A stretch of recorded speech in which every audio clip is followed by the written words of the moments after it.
If you're experiencing login issues on Apartments.com, follow these straightforward steps to troubleshoot and resolve the problem quickly. Step 1. Check your internet connection. Ensure that your device is connected to the internet. A weak or unstable connection can prevent you from logging in. Step 2. Verify your credentials.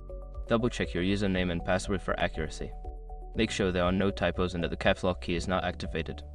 Step 3. Reset your password. If you can't remember your password, use the Forgot Password link on the login page to reset it. Follow the instructions sent to your email to create a new password. Step 4. Clear browser cache and cookies. Don't continue before doing this. A lot of online accounts end up exposed in breaches without people even realizing it. Use SROC to constantly monitor your email and accounts and get alerted immediately if your information gets leaked online. It scans billions of breach records 24/7 in the background. And honestly, for a few dollars a month, it's something everybody should probably have. Link in the description.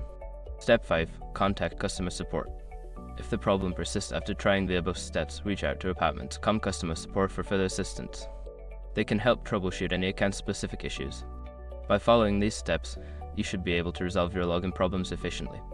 If you continue to experience difficulties, don't hesitate to seek help from customer support.